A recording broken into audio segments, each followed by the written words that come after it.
and on the second day we used to have cocktail and dinners.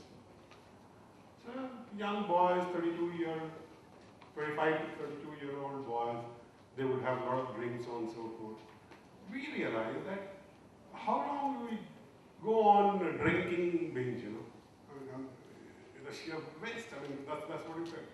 So we moved forward. We said, all right, rather than enjoying and recognizing people by drinking and cocktail, why not identify the super performers and bring their families? So from January onwards, what we are doing is that we identify the great performers in the organization. There is a great the function, there is the event where the family comes, and it is the family who is recognized.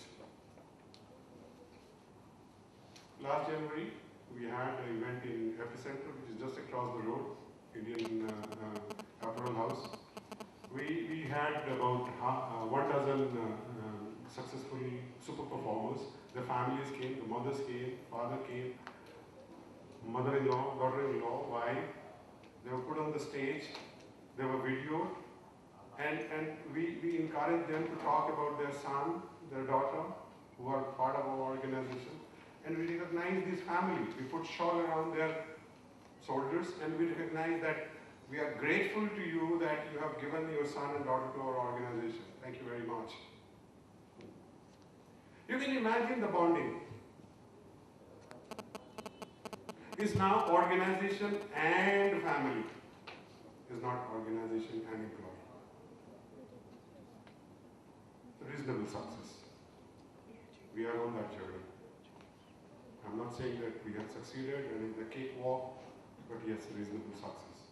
And that's, I think, interesting. And if we are talking about reward and recognition, and our objective and assumption is that through reward and recognition people will be motivated and inspired, I have a question. I have a question to this audience.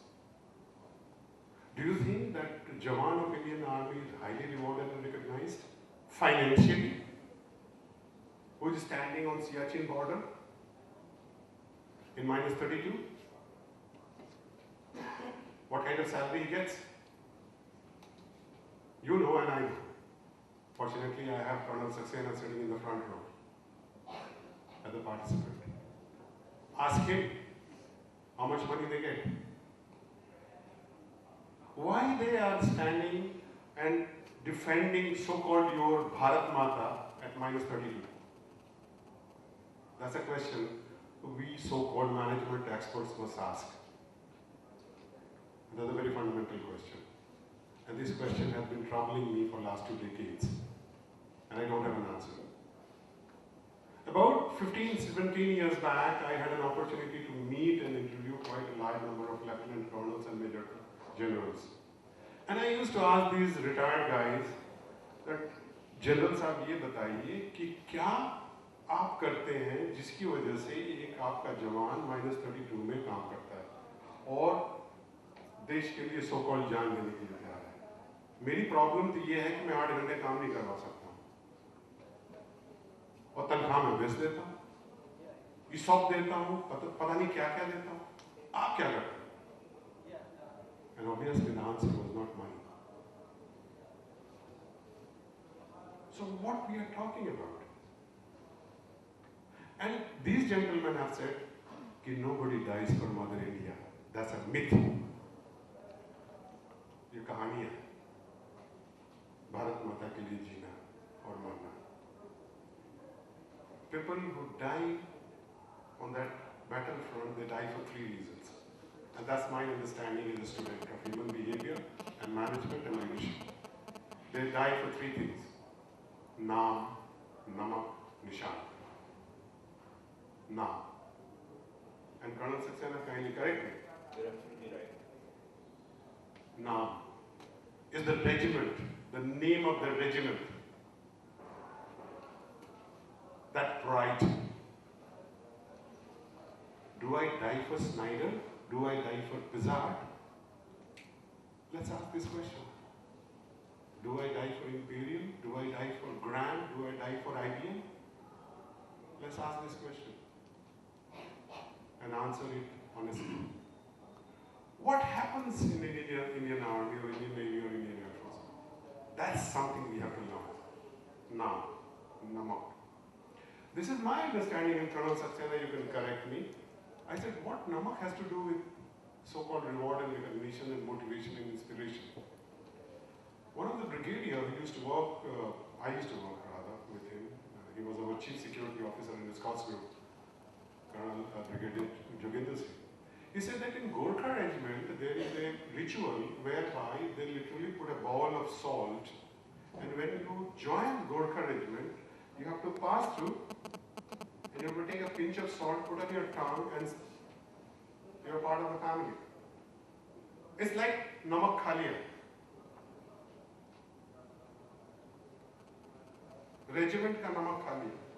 No, how I can't fight for my regiment? That's the concept. And thirdly is nishan. Every regiment has a flag, an emblem. Like I have a Pizza Hut logo. Right now I'm wearing it, you can't see. This is something which motivates me. This is my recognition. Can I create stories around Naam Namak Nishan? That's what I am asking. I don't think personally, and I would like to be wrong, that you can reward and recognize people by money. Money is important. We all have read in our school and colleges that they are hygiene factor. If I don't pay well, people will be dissatisfied. It's not going to make the guy work more than a second after 8 hours. And then every opportunity, every chance that he will not work for 8 hours.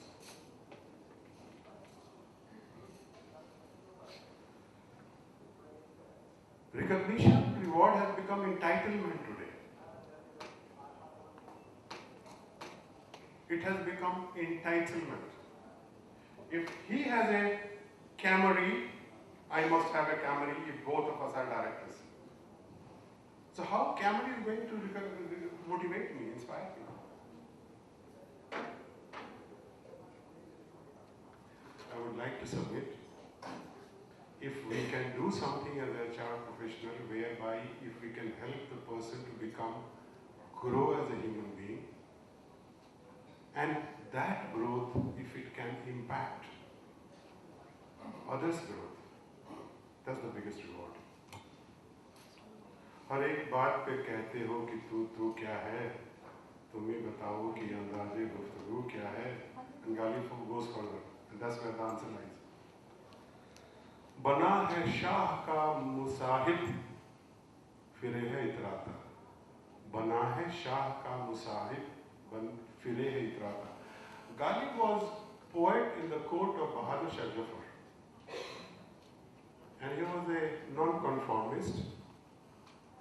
He was not a chamcha. He was not really like other poets, but nonetheless, he's talking. बना है शाह का मुसाहिब फिरे है इतराता, वरना शहर में गालिब की आबरू क्या है, वरना शहर में गालिब की आबरू क्या है. Can I create my employee who can really be proud of me? If I can do that, I've done my job. If I can't, I have failed. So let's look at reward and recognition from a different perspective. Let us see from the perspective of hardware and software, financial and non-financial, emotional, and I invite you to learn from Indian Army, Indian Navy, Indian Air Force. I know these are different thoughts, unusual thoughts. I encourage you to disagree with me. Thank you.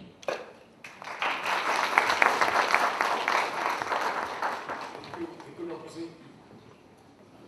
Really,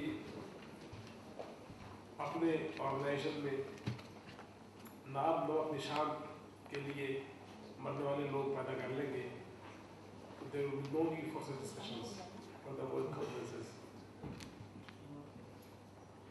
We think very literally in different terms. We talk on books,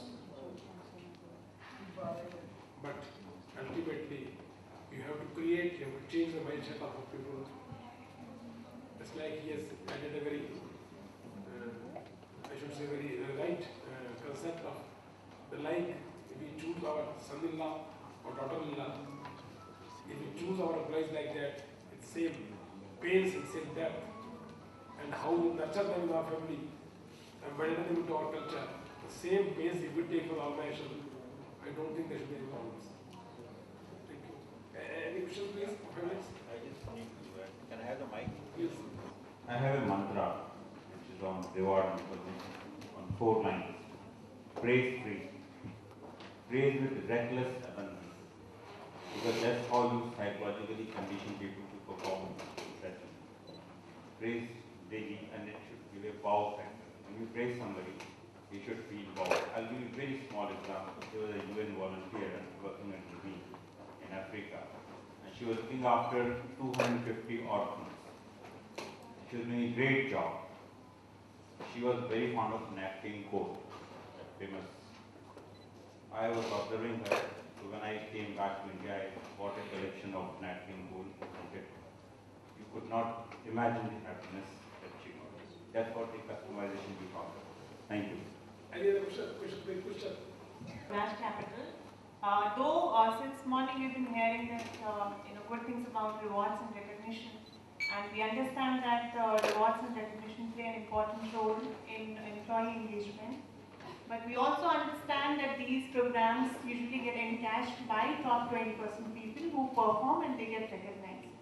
What about 80% of the people who put on their efforts but still they're not able to reach there and get recognized? In this kind of scenario, after recession or meltdown or slowdown, wherein in spite of putting a lot of efforts, results hardly come.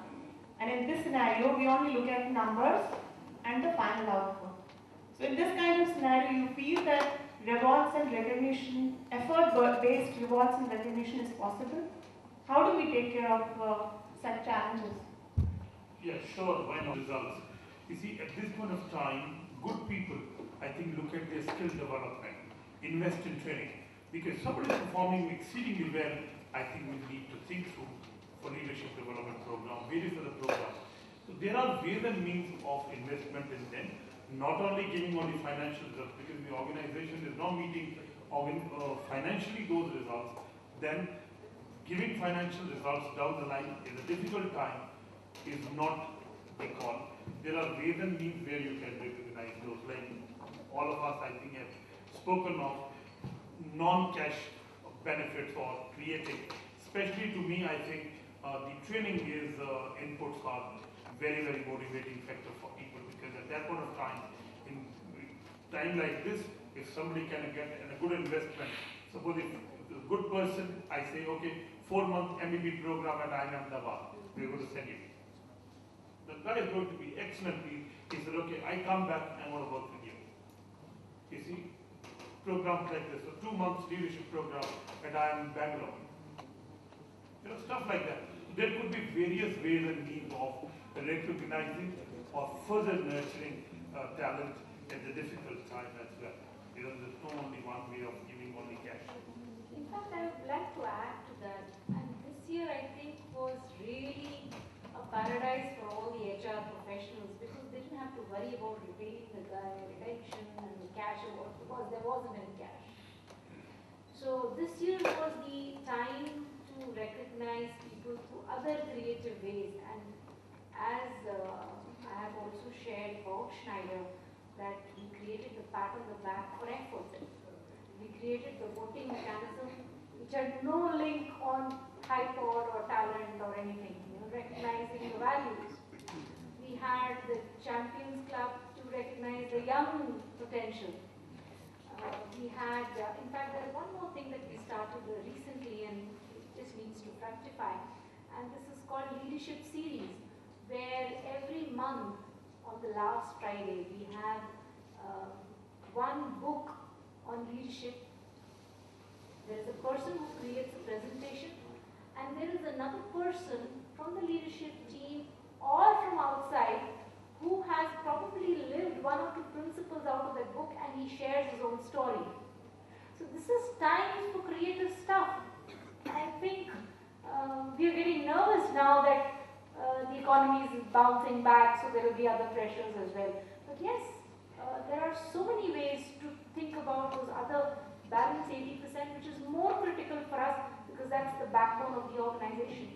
Because it's the 20% who will be rotated around, but the 80% will form the backbone of your organization. Any other question, please? One more thought I thought possibly, because we were all talking on the subject, maybe if you could ask a manager to write 5-year business plan. Just write 5-year or 10-year business plan. This year we are doing X. In coming 10 years, how will be our business like? Number one.